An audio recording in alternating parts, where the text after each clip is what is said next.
Fala investidores, beleza? O Lucas novamente aqui com vocês. Pessoal, no vídeo de hoje, a pedido de alguns inscritos, vamos falar um pouquinho sobre o fundo de logística, o VILG11. Será que vale a pena investir nesse fundo e aproveitar aqui o desconto que atualmente ele está, já que seu P sobre VP está de 0,78%, um desconto aí de aproximadamente 22% para o que seria o seu preço justo? Será que o VILG11 está na mesma situação do Vino e do VIL11, que são gestoras da Vinci? Então é o que vamos analisar aqui no vídeo de hoje. Sempre lembrando que o vídeo não é recomendação nem de compra nem de venda de nenhum ativo. Se o fundo lhe interessar, procure se aprofundar para que assim você possa fazer uma boa escuta. Se esse canal te ajuda de alguma maneira, pessoal, deixe aí seu like, que é uma maneira de você mostrar o seu apoio. E deixe aí nos comentários se você investe no VILG11 ou se não investe, por qual motivo. Deixe aí nos comentários que eu quero saber sua opinião, beleza? Então, sem mais enrolação, vamos lá, pessoal. Vamos analisar aqui alguns números do VILG11 e depois vamos aqui no seu último relatório gerencial, que é correspondente ao mês de julho de 2024, considerar e ver como é que o fundo se desempenhou durante o mês de julho. Atualmente, o VILG11 está sendo negociado a R$ 89,00, então esse é o seu preço atual de cotação. Seu dividend yield, que é a sua rentabilidade acumulada dos últimos 12 meses, está de 8,55%, P sobre VP de 0,78%, então o seu preço está deságil, está custando mais barato do que ele realmente vale. Tem uma boa liquidez média diária superior aqui a 2 milhões. Se descermos um pouquinho aqui, podemos ver que ele tem um patrimônio de 1,7 bilhão de reais. Seu preço justo seria aqui os R$ 113,72, porém, como analisamos, ele está próximo aqui à casa dos R$ 89,00. Então está com desconto muito elevado para o que seria aqui o seu preço justo.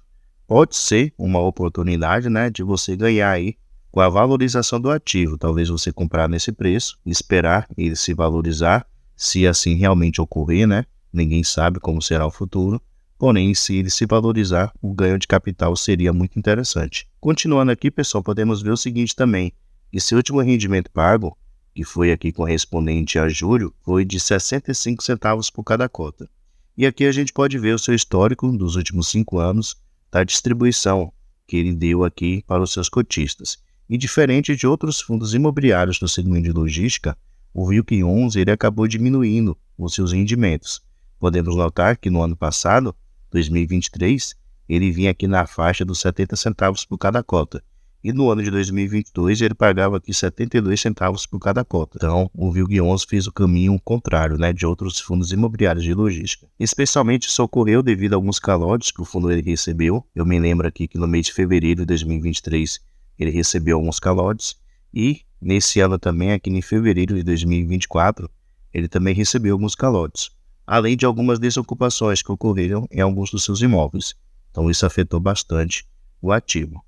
Vamos aqui agora, pessoal, no seu último relatório gerencial, ver como é que esse fundo se desempenhou durante o mês de julho. Logo aqui de cara, deixa eu descer um pouquinho aqui, ó, ele fala sobre novas alocações que ocorreram. Então ele faz aqui alguns destaques durante esse mês de julho. Essas novas alocações, ele menciona que foram assinados 2 novos contratos de locação, que somados correspondem a uma ABL, no caso uma área bruta alocável, total de 16 mil metros quadrados.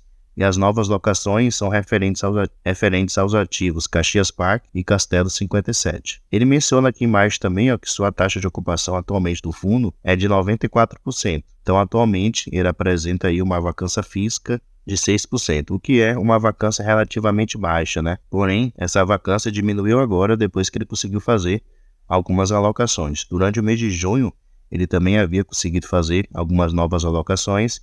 E em julho ele conseguiu fazer mais alocações, então isso é positivo para o ativo. Aqui, ó, ele menciona exatamente sobre essa situação das locações que ele realizou.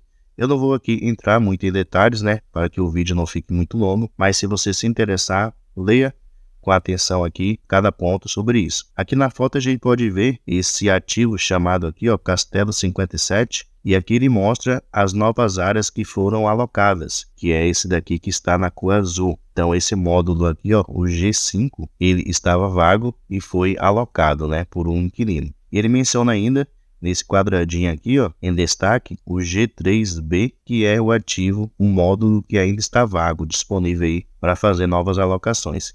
E ele menciona que esse ativo, ele apresenta aqui 90% de locação. Então tem 10% aí de vacância física nesse ativo. E descendo mais um pouquinho aqui, ele menciona sobre outro ativo que também feito novas alocações. Esse ativo Caxias, localizado lá em Duque de Caxias, Rio de Janeiro. Então ele menciona aqui, ó, que esse quadrado azul, que é dos módulos 101 até 112, foram realizadas novas alocações, e esse outro aqui que está em destaque é a área disponível que ainda tem. Então nesse imóvel aqui, ó, o G1, ele tem aproximadamente 43% de vacância, porque aqui no G1, ó, ele menciona que 57% está alocado, o restante está desocupado. E o ativo, no modo geral, né, considerando aqui o G1, o G2 e o G3, ele apresenta uma alocação de 74%. Então, pegando esses três ativos, esses três imóveis aqui total, ele tem uma vacância aproximada aí de 26%, o que é uma vacância muito alta, né? Podemos ver aqui pela imagem que tem um espaço vago realmente muito grande ainda. Continuando aqui, pessoal, vamos ver como é que o fundo ele se desempenhou financeiramente durante esse mês de julho. Então podemos notar que ele teve uma receita total aqui dos seus imóveis de R$ 11.454.000. Ele menciona também que houve aqui uma receita financeira positiva de R$ 288.000. Despesas, ele teve aqui despesas financeiras de R$ 1,7 milhões aproximadamente, provavelmente que dos juros que ele paga dos seus CRIs, também taxas, né, de administração e de gestão, que somou o valor aqui de R$ 867.000. Além disso, ele menciona que teve outras despesas no valor de R$ 220.000, que ele não menciona quais foram essas despesas. Então, pegando seu resultado bruto e diminuindo pelas suas despesas, o fundo teve aqui um resultado líquido de R$ 8.872.000, que é exatamente o que ele está mostrando aqui embaixo.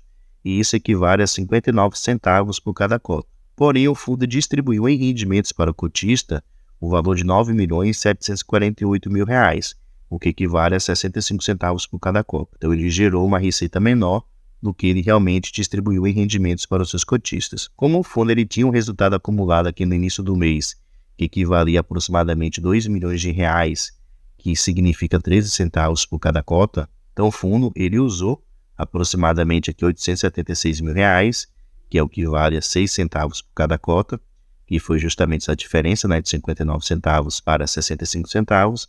Então ele usou para conseguir pagar os 65 centavos. E o fundo ele ainda permanece aqui com R$ 1.127.000, o que equivale a 8 centavos por cada cota disponível para ele poder distribuir futuramente. E aqui no gráfico a gente pode ver como ele vem usando, né, esse resultado acumulado. Ele usou aqui durante o mês de junho e durante o mês de julho. E se ele voltar a usar, praticamente vai ficar aí um valor bastante pequeno. Então podemos notar o seguinte, que o fundo ele não está conseguindo gerar o valor suficiente para poder manter esse seu patamar de 65 centavos por cada cota. O fundo está usando aí seu resultado acumulado para conseguir manter. Vamos ver se com essas novas alocações o fundo ele consegue ter uma receita maior e consequentemente parar de usar essa reserva acumulada para conseguir manter o seu patamar de rendimentos. Eu ainda não sei qual vai ser o impacto positivo, né, dessas novas alocações. Temos que esperar aí o próximo relatório gerencial para poder conferir esse fator. Mas ele menciona aqui, ó, a sua estimativa de distribuição de rendimentos para os próximos meses. Ele menciona aqui que no mês de agosto e no mês de setembro ficará entre 60 até 67 centavos. Então não haverá aí praticamente muita mudança não. Com respeito à alavancagem do VILG11, atualmente ele apresenta aqui 3 CRIs que ele está pagando, que soma-se uma dívida total aqui no valor de R$ 262.000. Então não é uma dívida tão elevada assim como o VINO 11 e o VIO 11. Então é uma dívida muito mais tranquila, né, para ele poder pagar. E aqui a gente pode ver seu cronograma de amortizações. Então ele mostra aqui o seu principal, que são as suas amortizações que ele faz periodicamente, né, durante algumas vezes no ano. Ele tem aqui o valor desse ano ainda para poder pagar de R$ 7,9 milhões. Nos próximos anos vai aumentar esse valor, porém não é algo tão elevado assim. E a gente pode notar aqui, ó, que ele tem disponível em caixa o valor de R$ 40 milhões.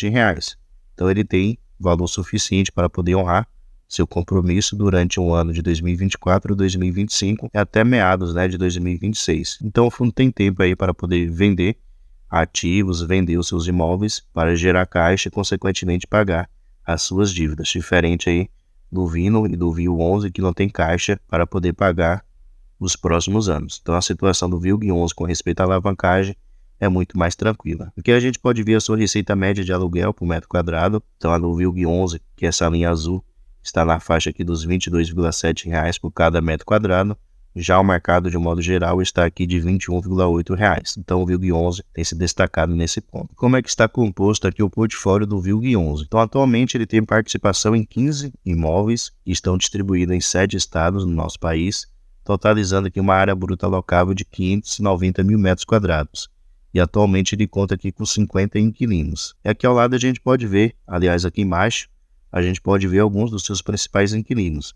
Se destaca aqui, ó, a Tokstok, corresponde a 15% da receita do ativo, a Unilog Logística, que corresponde a 8%, e a empresa Ambev, que corresponde aqui a 7%.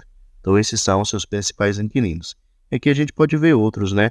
O Boticário, a Brivária, a Solística, que é do grupo aqui Coca-Cola, entre outros ativos. Então ele tem bons inquilinos aí interessantes. Continuando aqui, a gente pode ver que 91% dos seus contratos são contratos típicos.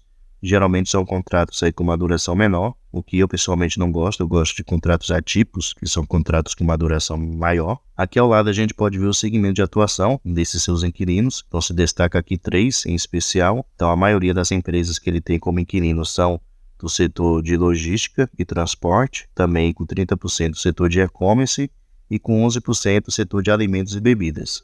E aqui no mapa a gente pode ver a localização, né, de todos os 15 ativos que atualmente ele tem. Então se destaca aqui o estado de São Paulo, que ele tem 4 ativos, e também o de Minas, que ele tem 4 ativos. Ele menciona aqui também, pessoal, que a duração média dos seus contratos é de 3,8 anos. Então são contratos com uma duração menor, né, como eu já mencionei. E praticamente 69%, 70% desses contratos vão vencer aqui a partir do ano de 2027 em diante. Então, como eu mencionei, são contratos aí que têm pouca duração. E um ponto para se prestar atenção é ver se o fundo vai conseguir renovar esses contratos, né? Durante um tempo ele apresentou aí uma vacância física muito alta de inquilinos que desocuparam seus imóveis. Então é um ponto para sempre se prestar atenção. Com respeito ao índice usado para poder fazer o reajuste anual do seu aluguel, ele usa aqui em especial o índice IPCA em 79% dos seus contratos e o índice IGPM em 21% dos seus contratos. E aqui no final vocês podem ter mais algumas informações sobre cada um dos seus imóveis.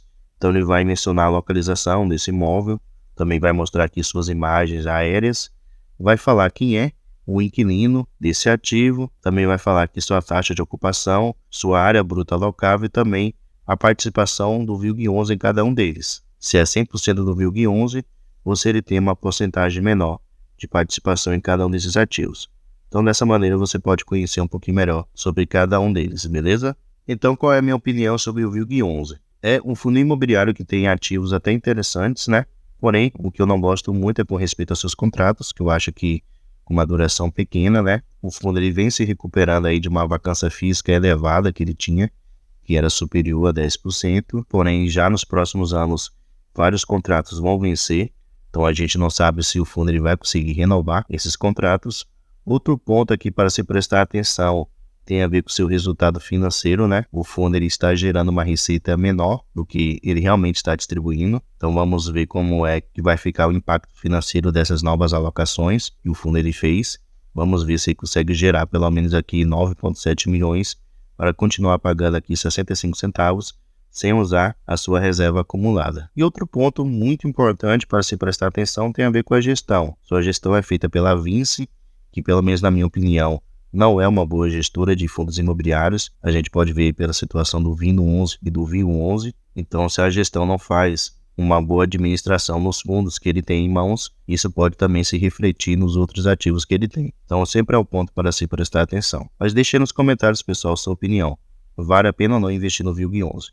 Pessoal, muito obrigado pela sua atenção e até a próxima.